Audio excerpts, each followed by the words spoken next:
handful of corporates are now leading the agricultural paradigm in not only this country but across the world.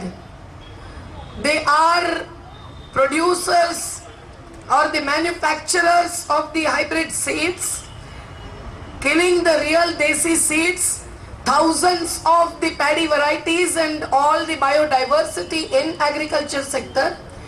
They are the ones who also link those with the pesticides and the fertilizers.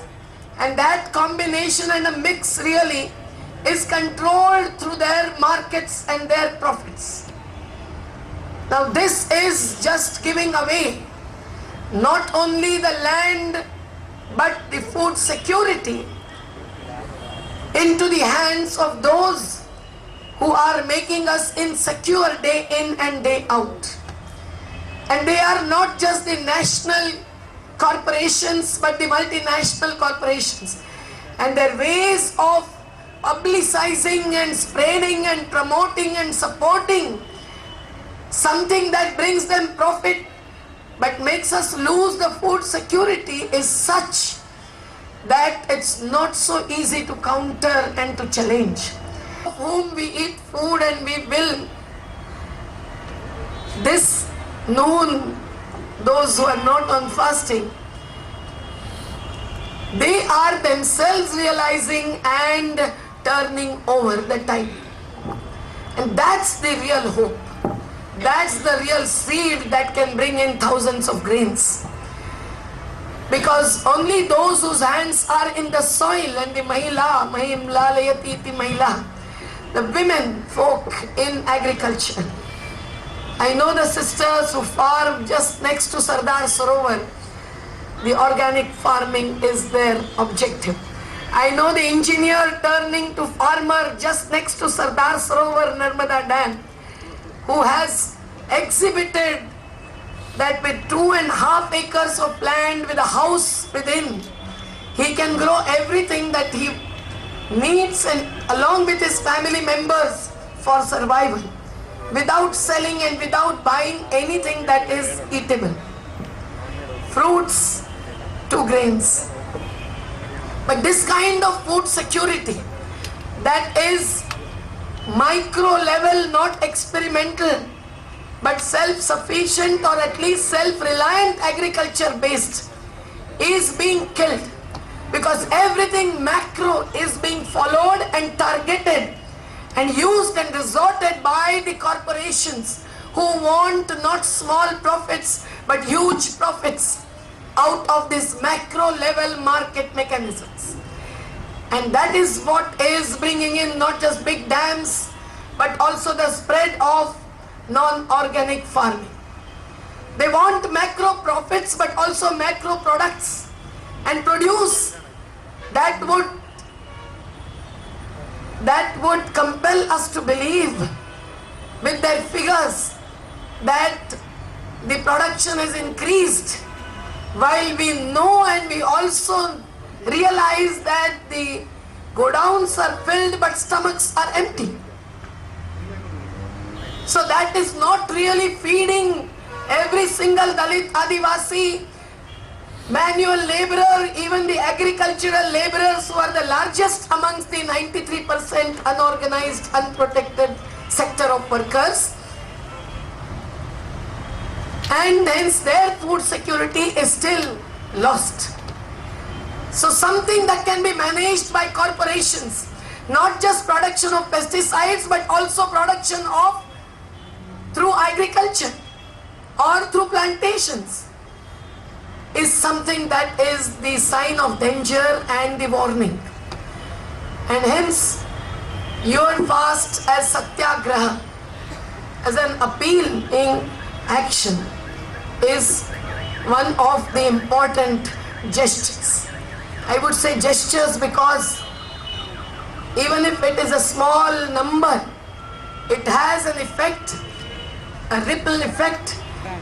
It is an appeal that would spread, I'm sure, to far off distances.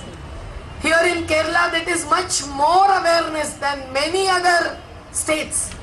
And this you have shown through your battle against endosulfan. I salute you for the victory that you have earned.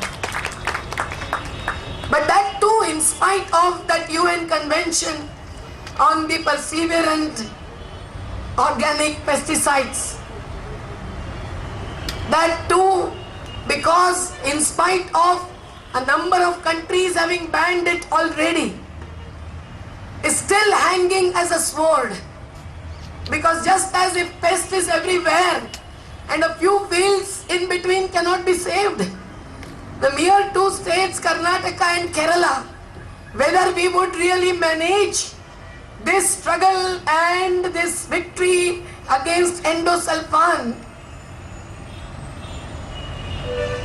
so that the clear picture that was emerging when I went ridden, aged, and every one of them really made an appeal to our conscience. Although I could not make it during those very days because another serious struggle against the builders whom we have taken by horns in Mumbai slums was going on. But we were and we are supporters of the struggle against endosulfan, and it's not limited to endosulfan. Even DDT that was banned in 1996 and many other pesticides are still in the air because they are still on the drawing boards of our politicians, bureaucrats, the agriculture minister himself and the food supply minister himself.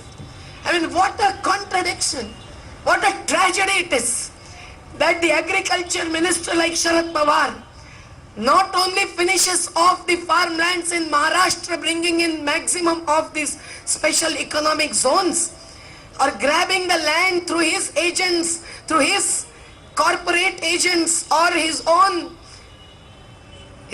daughter and son-in-law from the Adivasis illegally, from the river valleys illegally, but also kills agriculture and the food security by supporting pesticides including endosulfan. This is the reality.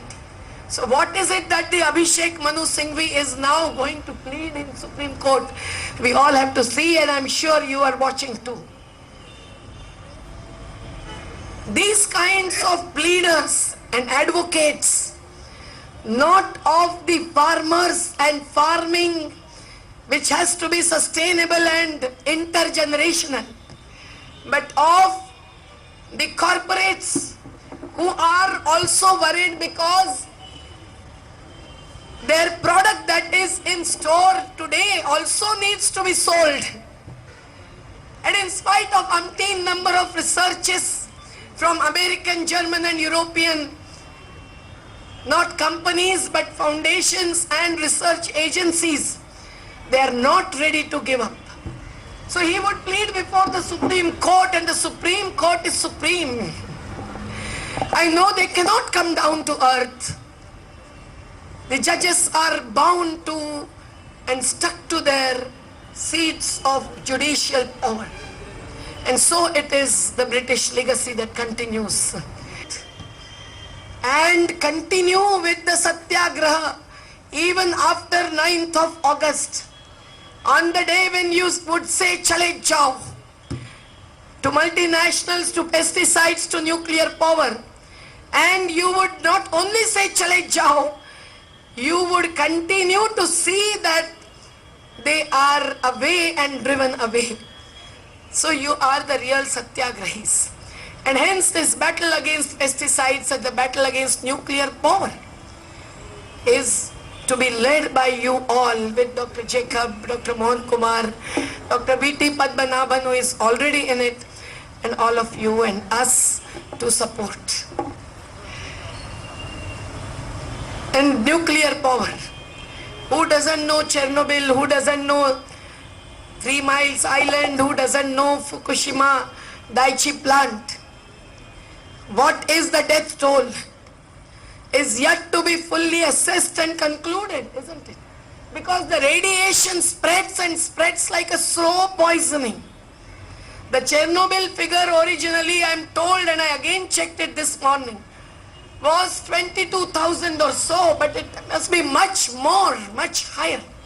Like the Bhopal gas spirits. Padmanabhan is also associated, and all of us are, with the agitation and struggle of the Bhopal gas spirits. What is the figure of Fukushima?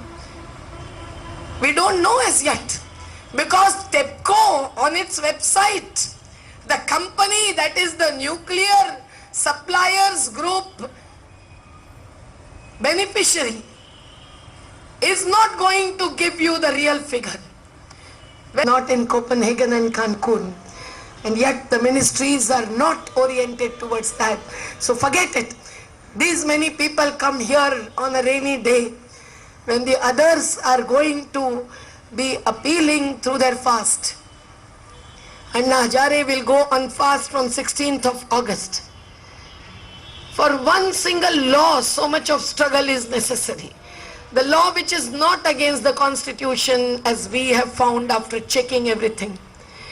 The law which is to kill the corruption, but corruption is not only at the top, and it is right at the bottom, in the land, in water, in forest, in minerals, that is being handed over.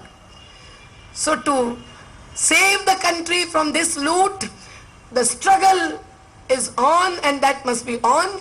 But how many number of acts against land acquisition, against corruption, against this, against that will you bring in? We need to assert our own right, and we would again need to show a way, and sometime maybe I will also be told from the bottom of the heart that leave the struggle now and settle somewhere and take to agriculture.